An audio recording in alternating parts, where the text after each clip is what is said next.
Alhamdulillahirabbil alamin wassalatu wassalamu ala asyrafil anbiya wal mursalin wa ala alihi wa sahbihi ajma'in, amma ba'du. Pertama-tama puji syukur kepada Allah Subhanahu wa taala yang telah memberikan kesempatan kepada kita untuk hadir pada rumah Tengku Arman ini dalam rangka yang pertama memberikan doa kepada Tengku Sayuti supaya hidupnya mawaddah warahmah, dan juga kepada almarhum orang tuanya semoga dilapangan kuburannya, diampunkan dosanya, dan juga kepada kita Bapak Ibu sekalian. Kemudian salam dan salam kepada Rasulullah SAW yang begitu sayang, begitu cinta Rasul kepada kita, diberikannya pedoman hidup bagaimana supaya hidup di dunia ini kita tenang, aman, alam kubur tenang, aman, bisa timbangan pada masyar, menghadapi siratal mustaqim.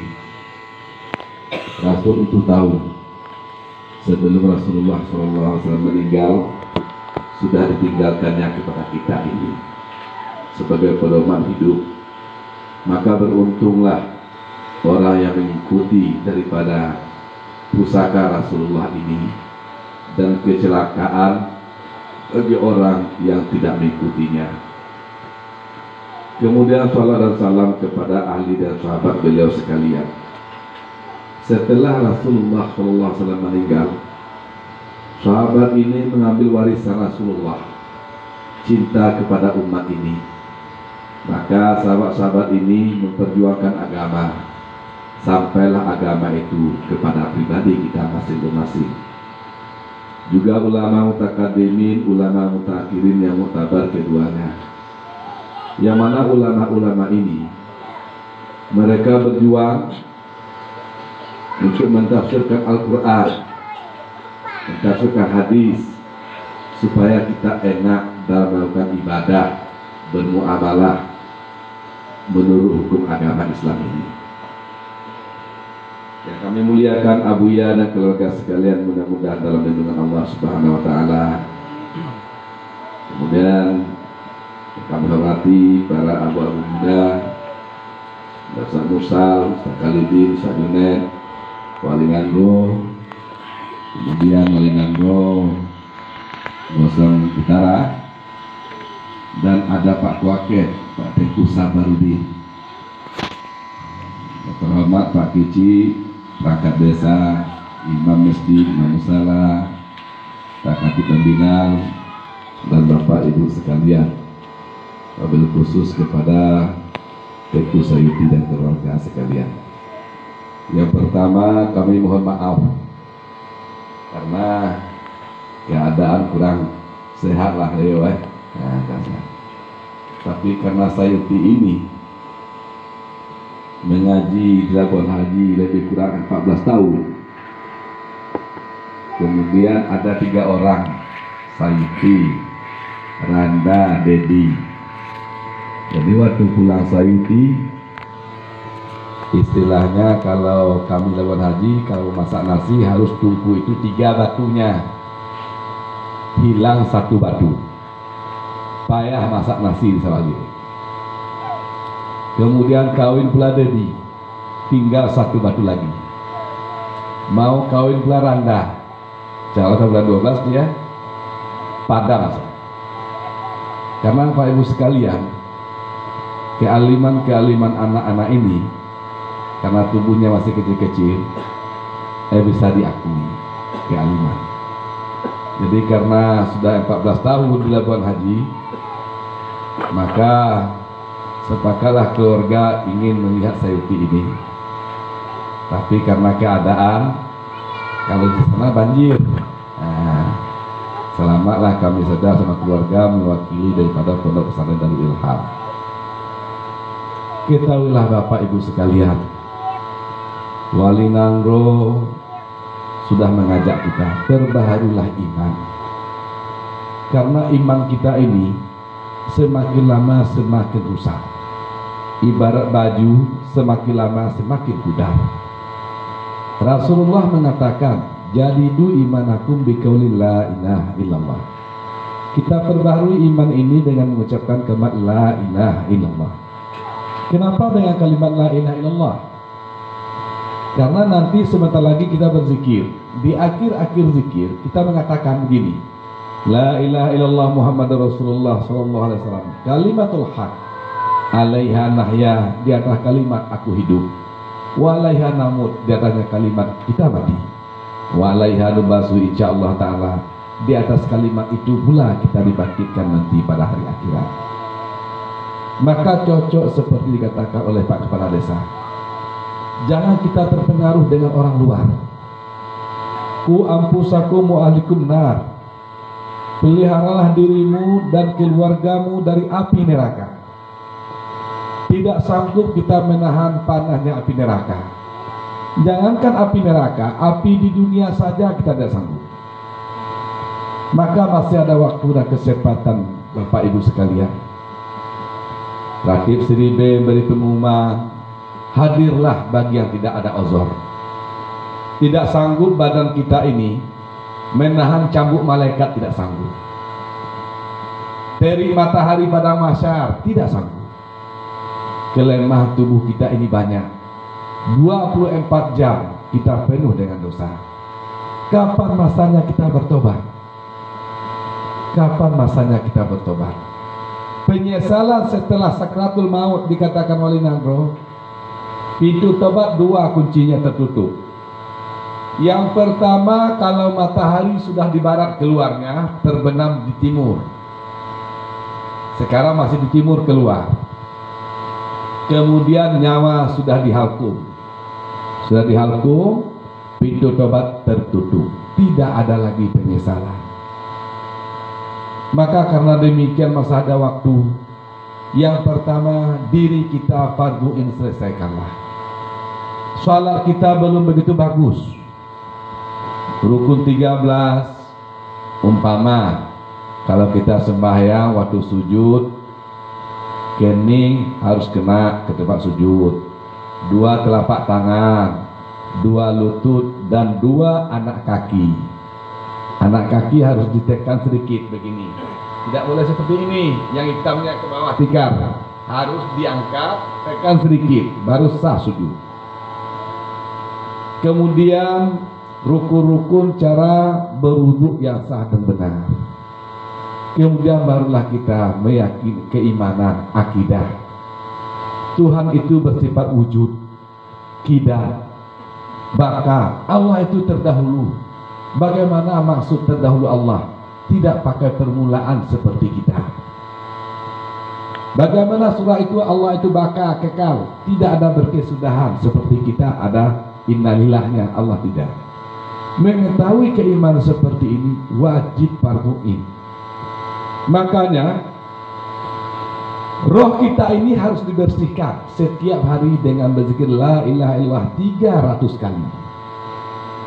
Kalau orang sufi mengatakan tidak, setiap nafas naik dan turun. Sekurang-kurang hukum fikih mengatakan la ilaha illallah itu adalah 300 kali.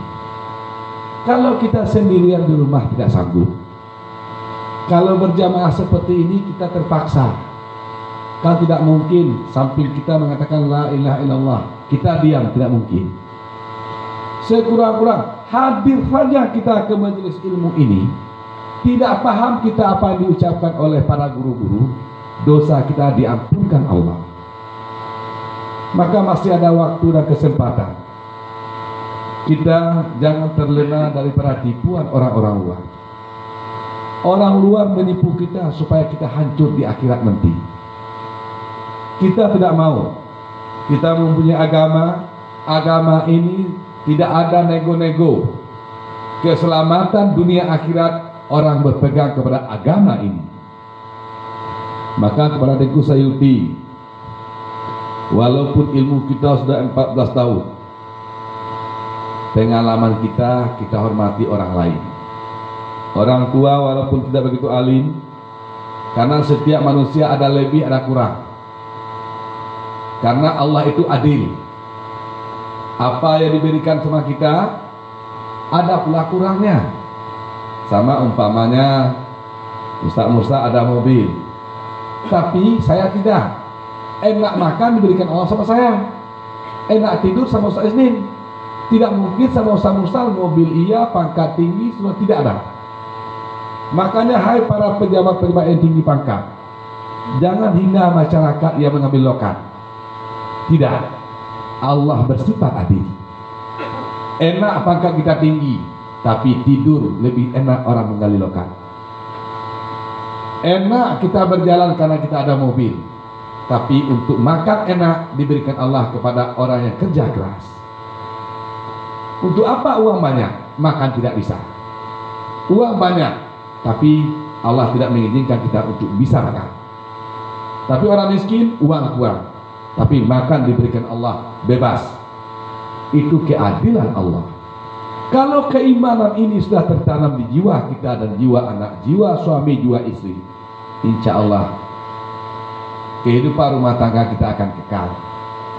Hati-hati sayuti, lidah ini tidak ada tulangnya. Dari lidah halal perempuan yang haram. Aku nikahkan anakku, aku terima nikahnya, sudah halal. Tapi hati-hati, dari lidah ini juga yang halal menjadi haram. Aku talak, aku ceraikan, dari yang halal menjadi haram. Lidah tidak ada tulang, tapi akibat risikonya besar.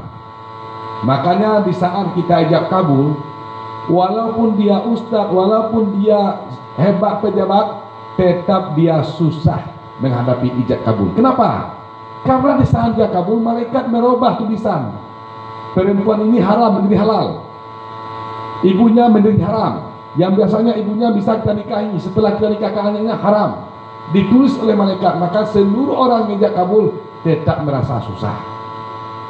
Maka apapun yang terjadi gelombang hidup yang diberikan oleh Mursal, perempuan seperti ini, yang dikatakan oleh Ustaz Junaid, suami tidak sholat seperti ini, dikatakan oleh Ustaz Isnin iman seperti ini, oleh Ustaz Khalidin seperti ini. Pegang aja agama. Wa'tasimu bihablillahi jami'a wala tafarraqu. Pegang teguhlah kamu kepada agama ini sekalian, baik kamu dan istrimu. Jangan berpisah-pisah. Suami megang agama, istri tidak, maka akan hancur suami. Karena seperti katakan oleh Ustaz Mursal, betul, Nabi Adam hancur, turun dari surga ke bumi gara-gara Siti Hawa. Bal'am tadi, Jama'un Ghadi, yang malam Lailatul Qadar lebih bagus daripada perang Jama'un Ghadi. 1000 tahun dia berperang, jihad, malamnya siang berpuasa, malam beribadah. Tapi yang menghancurkan Jama'un Ghadi istrinya. Banyak. Cuma ada juga kebaikan istri. Di waktu Nabi Muhammad turun wahyu pertama, yang menerima meyakini Nabi Muhammad adalah istrinya Siti Khadijah. Di saat itu laki-laki lain belum. Berarti istri bisa membantu perjuangan suami.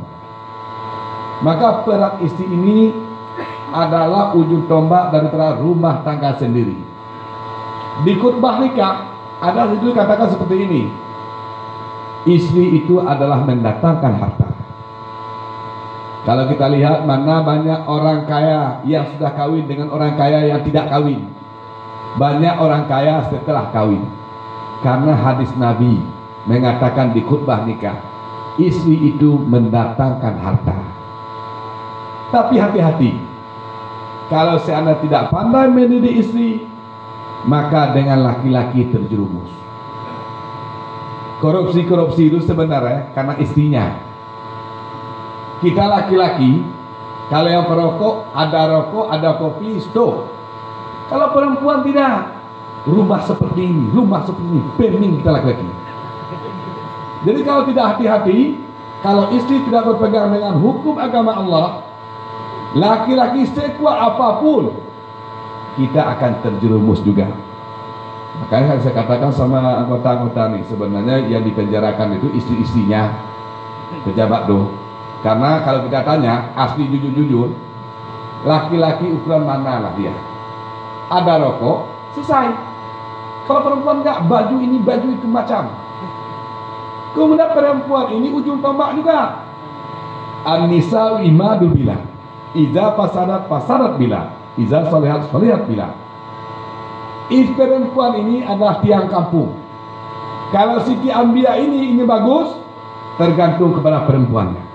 Yang mengatakan Nabi diyakini kebenarannya, kafir kalau tidak percaya. Bagus negeri tergantung di perempuan, hancur negeri tergantung perempuan. Rumah tangga begitu juga. Rumah kita ini bagus di rumah tangga kalau istri kita bagus. Kalau seandainya tidak, kacau rumah tangga. Ini kacau dengan bagus dan tidaknya tergantung kepada didikan suami kepada istrinya. Betul kata Ustaz Junaid, kenapa pula majelis taklim ibu-ibu yang paling banyak? Wiri Yasin ibu-ibu, kan nggak ada Wiri Yasin laki-laki, nggak ada. Seolah-olah laki-laki lafaz farduin, padahal tidak. Tadi yang dikatakan lalai main chip. Ingat Bapak Ibu sekalian, dalam kitab Gaya ada 36 dosa besar. Salah satunya sogok menyogok. Ambo mau sogok Ustaz Mursal, pilih mau ya. Jangankan ambo menyogok Ustaz Mursal, ambo sendiri belum tentu selamat api neraka. Mau sogok. Karena Rasul mengatakan orang menyogok-nyogok itu, orang menyogok masuk neraka, yang menerima sogok masuk neraka. Berapa kali sogok? Ada pula saya sogok 5 orang. Jangankan saya sogok, tidak saya sogok, saya pun masuk neraka. Mau pula kita membeli uang kita habis, kita membeli neraka. Jika keinginan kita untuk masuk neraka, jangan lakukan lagi. Kemudian dosa-dosa besar lagi, merasa aman dari tipuan Allah. Seperti dikatakan oleh guru-guru kita alim, seolah-olah sudah selamat. Tidak. Kita ahli ibadah, seolah-olah sudah selamat. Tidak. Coba sisa alim, matinya kafir. Coba makbul doanya, matinya kafir. Walaupun kita ahli ibadah, walaupun kita alim, jangan anggap alim itu datang dari kita. Harus datang dari fadl karunia Allah Subhanahu wa taala, baik ibadat ataupun kealiman. Jangan sombong gara-gara alim. Coba sisa 7.000 anak muridnya terbang ke langit, matinya kafir. Coba Nabi Musa sesat, doanya makbul, matinya kafir. Maka tertipu namanya. Itu dosa besar. Orang yang merasa aman dan tipuan Allah, seolah-olah dia ahli ibadah, sudah selamat, tidak perlu lagi berzikir macam mengaji-ngaji, sudah cukup, tertipu. Orang itu dosa besar. Dosa besar lagi adalah orang yang putus rahmat Allah. Terlalu banyak saya berzina, mana diampunkan Allah lagi. Saya membunuh banyak, menipu orang banyak, Allah tidak mengampunkan lagi. Seperti itu perasaan kita, dosa besar. Allah itu pengampun penyayang. Yang tidak diampunkan Allah adalah syirik, menduakan Allah. Menyembah Allah iya, matahari iya, itu tidak ampun. Tapi kalau berzina, mencuri, apapun yang kita lakukan, semasih betul-betul kita tobat, Allah membuka pintu tobat. Ini di makalah ada dikatakan, banyak kita lihat orang tidak salat gara-gara berzikir. Kenapa? Iman. Orang tidak salat itu imannya munafik. Iman ada 4. Dia yakin ada Allah, yakin ada perintah Allah salat, tapi dia mau salat. Kenapa? Karena imannya munafik. Ada yang kedua, dia mau salat, mencuri mau juga. Itu iman awam. Ada yang ketiga, dia mau salat, mencuri itu tidak ada dalam pemikirannya, cuma goresan-goresan kecil, cepat hilangnya. Itu orang yang ketiga, iman kawas. Kemauan Abuya kita tahu itu supaya meningkatlah kita kepada iman kawas dan kawasul kawas, supaya selamat kita menghadapi sakratul maut. Bapak Ibu sekalian, kita sekarang agama kita sudah ada.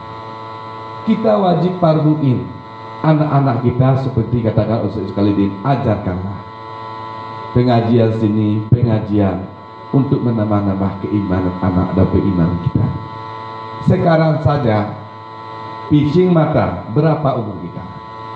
Mana yang banyak pahala dengan dosa? Lebih banyak dosa. Jangankan kita pikir umur 15 tahun, malam jam 10 kemarin sampai jam 10 malam ini, berapa yang taat, berapa maksiat. Taat kita kadang-kadang tidak ikhlas, maksiat kita istighfar tidak begitu menyesal. Maka karena demikian masih ada waktu, ada rezeki ratus seribu, hadirlah kalau tidak ada uzur. Yang pertama, mengetuk-ngetuk hati kita. Yang kedua, menambah-nambah amal kita. Yang ketiga, kita bertobat kepada Allah Subhanahu wa taala. Walaupun kita ustaz, walaupun tidak, dosa kita Bapak Ibu sekalian, ini karena sitrul jamil. Allah menutup aib kita. Kalau Allah membuka aib kita, seorang anak tidak percaya dia kepada ayahnya karena ayahnya jahat. Dibuka Allah sekarang, dosa orang tua ini kepada anaknya, anaknya menyepak kepada ayahnya. Ayah rupanya jahat, pemain cip, pemain perempuan, macam-macam kepada ayah. Maka Allah menutup sekarang. Sebelum dibuka aib itu, tobatlah kita. Sitrul jamin, Allah masih sayang sama kita. Baik kita pejabat, kita ustaz. Makanya kalau guru-guru nih, kalau sampai ini mengaji, nggak berhenti, baru tadi selesai mengaji, tambah, di mana tidak pas, di mana tidak pas. Guru-guru kita ini. Jadi apalagi kita masyarakat biasa, para hadirin sekalian, bertobat. Sudah kita dengar ini perkataan guru-guru kita ini itu dari hati kecil. Dia biasa tanda, kalau yang teringat kita cuma ukuran telinga, itu nggak masuk dalam hati pembicara. Kita dengar Ustaz Khalidin, Ustaz Mursa, Ustaz Junaid, Wali Nanggo, Ustaz Isnin, itu yang mengatakan hatinya untuk keselamatan kita. Beliau ini tidak digaji. Yang penting masyarakat khususnya di Ambia dan Sikil, sakratul maut dapat la ilaha illallah. Itulah tujuan wali-wali Nanggo. Padahal habis waktunya. Ustaz Khalidin mau ceramah, jangan dulu, kewajiban Siti Ambia. Ustaz Mursal bilang sama anak-anak, hari ini ceramah di Siti Ambia. Sama-sama kita untuk saudara kita sama muslim. Karena kalau kita tidak bersama-sama, kita hancur. Banyak serangan dari luar, serangan dari dalam, musuh kita nafsu. Keinginan cinta kepada dunia ini berbunga-bunga siang malam di pikiran kita. Musuh luar setan, nafsu setan, yang selalu kalau tidak bersama-sama kita akan hancur. Kalau menyesal sekarang Bapak Ibu sekalian, masih ada waktu untuk tobat. Kalau menyesal waktu sakratul maut dan di padang mahsyar, tidak ada lagi tempat menangis. Maka masih ada waktu, kesempatan. Kalau ada pengumuman besok pagi di rumah saudara kita pulang, kita hadirlah. Sekarang apalagi almarhum ini, yang diminta oleh almarhum ayah Riku Arman Liman, bukan uangmu, bukan pangkat, bukan makan. Doakanlah ayah, Allah maafirlah. Yang diminta oleh almarhum ini sekarang sama saudara-saudaranya, kawan-kawannya, doakanlah supaya lapang kuburan. Begitu juga kita ke rumah orang. Kita orang Islam ini saling bantu-membantu. Meninggal orang tua kita, orang lain mendoakan. Meninggal orang tua orang, kita sama-sama mendoakan. Karena kita yakin ada 40 orang wali Allah, satu makbul doanya. Kita sekarang kalau lebih kurang 40 orang. Nabi mengatakan kalau 40 orang ada satu wali Allah yang makbul doanya. Karena Bapak Ibu sekalian, yang diharapkan oleh almarhum sekarang sudah meninggal, Allahumma filahu, tidak lain. Kita kasih uang, tidak mau. Kita kasih mobil, rumah yang besar, kita sebut pangkat kita yang tinggi, tidak ada artinya. Yang ada artinya sekarang Allahumma filahu, itulah yang aslinya. Maka sekarang kita kasih bantu-bantu. Waktu pas rumah saudara kita hadir untuk membantu. Meninggal rumah kita, datang pula saudara untuk bantu-bantu. Yang jangan kita saling putus silaturahmi. Saling maaf-maaflah Bapak Ibu sekalian. Karena kita ini iman bukan iman Nabi. Yang tidak salah Nabi, imannya maksum. Kita ini banyak salah daripada benarnya. Kalau ada saudara seperti ini, jangan putuskan silaturahmi. Kalau ada adik abang seperti ini, jangan putuskan silaturahmi. Kalau putus silaturahmi, kalau kita meninggal dunia tidak bisa menjawab pertanyaan malaikat yang nomor 5. Siapa saudara? Muslimin dan muslimat tidak bisa jawab. Gara-gara satu saudara belum saling maaf-maafkan. Makanya orang yang sudah meninggal, ada sakit hati kita, langsung kita maafkan walaupun belum dimintanya.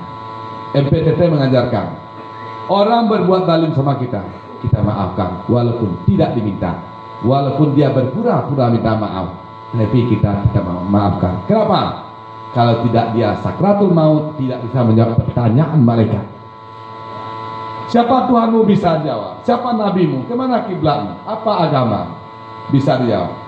Satu saudara tidak maaf, berarti tidak bisa. Kita dicambuk malaikat, diazab mulai masuk sampai pada mahsyar. Makanya MPDT diajarkan melihat kelebihan orang, melupakan kelebihan kita. Bersifat tawadhu, saling maaf-maafkan. Sekurang-kurangnya jangan sampai kita bermasa muka 3 hari membuktikan silaturahmi dengan saudara, apalagi beradik kakak kandung, bertetangga. Karena Bapak Ibu sekalian, innamal mu'minun ikhwan, kita ini orang Islam ini bersaudara. Kesalahan itu maklum-maklum dan maaf-maaf. Yang perlu kita, iman kita kuat, ibadah kita teratur, akhlak kita bagus. Kemudian kami amanahkan pada Sayyidi yang terakhir, hidup ini hati-hati. Istrimu itu bukan lagi seperti Siti Fatimah, anak Nabi, bukan seperti Siti Maryam, orang terbaik di dunia, bukan seperti Siti Aisyah. Istrimu itu manusia biasa, banyak kekurangan. Jangan terlalu dimarah-marahi. Jangan tanpa-tanpa Sayyidi dengan tangan. Kalau ini ada bekoya nak lepas, jangan sampai mentalak-talak, mencerai-ceraikan. Nak do bisa ada sadar seorang badu mengamankan. Ingatlah, kalau istri waklah mengandung, anak itu adalah anak wahai laki-laki. Jangan cuba-cuba bayang-bayangan bini, karena yang mengurus anak adalah istiwa. Yang mengurus tempat tidur istiwa, yang mengurus anak adalah istiwa. Jangan awak bayang-bayang kepada istiwa, karena istiwa itu perjuangan awak. Kalau istiwa mengejar A, maka awak akan berjalan mudah. Tapi kalau istiwa mengatakan B, itu berjalan agak susah. Maka maklum-maklum, karena istiwa itu manusia biasa, banyak kelemahan. Kemudian istri seperti itu juga. Kalau ada suami salah, ingatlah suami itu bukan Abu Bakar Siddiq yang imannya kuat, bukan Tengku Sayyidina Ali bin Abi Thalib, bukan seperti Umar bin Khattab, orang yang penuh kesalahan. Maklum-maklumlah. Yang penting jangan bercakap-cakap di rumah tangga. Apa mak ado makan. Kalau nak ada bersabar, bersifatlah kanaan. Jangan cuba-cuba ambil kredit. Ada lo menangkan kecil kalau sekali itu cakap. Ada lo kredit ke TI. Kompor-kompor kredit. Di Maludin ada ini bano kosmos pak kredit, itu pak kredit. Kredit itu haram Bapak Ibu sekalian. Memperbungakan. Jangan ikuti. Mati makan saja dengan apa yang ada.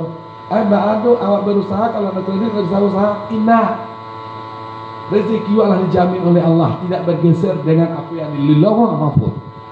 Kalau kecetuan 2000 hari ini tetap 2000, walaupun ambil kredit, walaupun tidak ambil kredit. Makanya tidak boleh kita melakukan penipuan dalam dagang. Tidak boleh melakukan tinggal salat dalam mencari rezeki. Kenapa? Tinggal salat bukan menambah rezeki. Menipu itu bukan menambah rezeki. Rezeki sudah ada garisnya. Innaka la tuhlikul mi'ad, setelah azan kita berdoa. Innaka la tuhlikul mi'ad. Allah tidak menyalahi janjinya. Makanya jangan gara-gara PK laut lalu semayang, jangan. Gara-gara Pai Baling B lalu semayang, jangan. Ke kantor lalu semayang, jangan. Semayang. Karena kalau tidak Bapak Ibu sekalian, nak do hubungan awak dengan Allah. Sembahyang itulah kesempatan awak berbisik-bisik meminta dengan Allah. Itu saat awak sujud, bangkun di sujud, kan duduk dalam sujud, ya awak baca apa? Rabbi firli wahamni, ya Allah ampunkan dosaku, wahamni kasihanilah aku, wajuburni cukupkanlah apa yang menanda umat, amun anak moto, amun anak ko, amun anak tim. Dalam salat tu wajibun ni, warfa ni, angkat martabatku. Ambo Hindu mana di masyarakat, angkatlah martabatmu. Warfa ni, warzuk ni, agih rezekimu. Payah mana sesara mana hidupmu.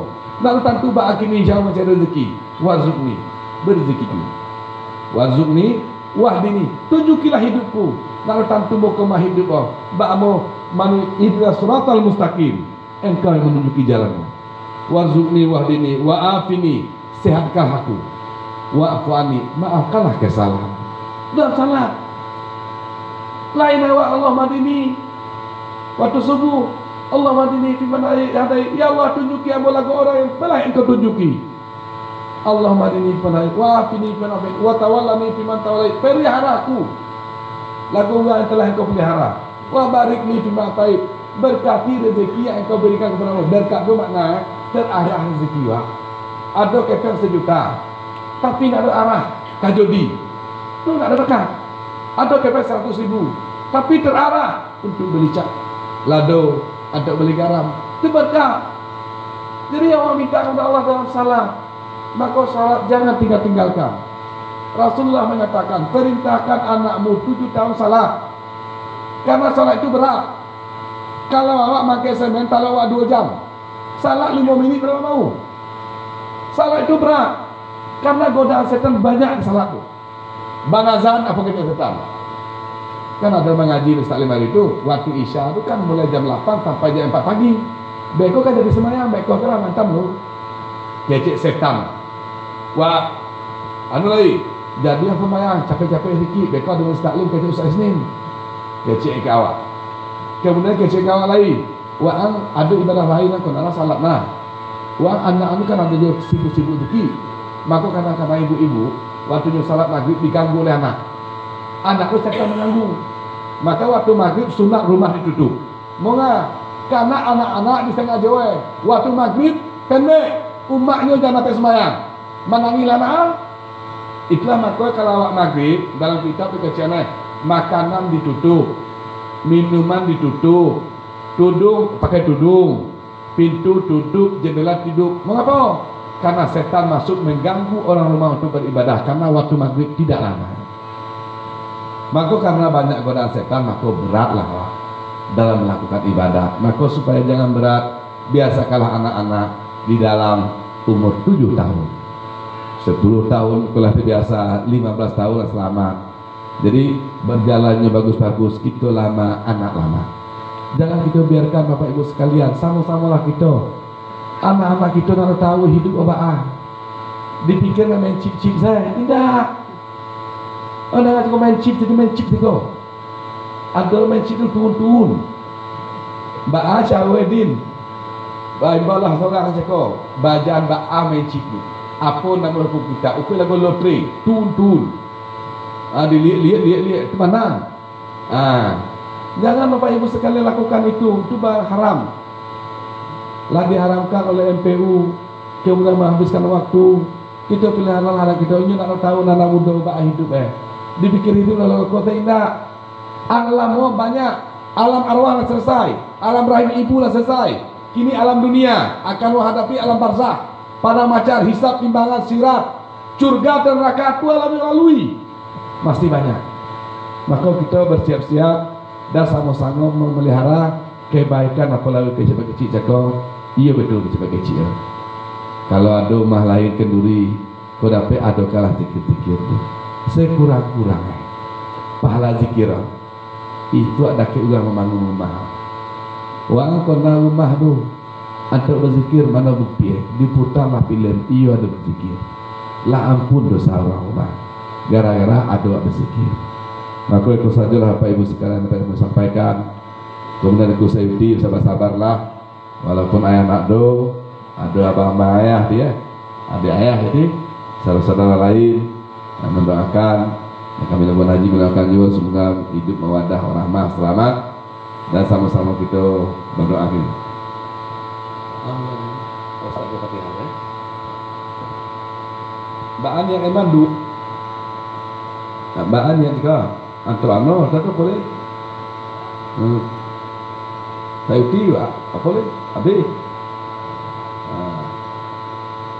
Ya apa ni alibet lah. Entar tu armano. Ya.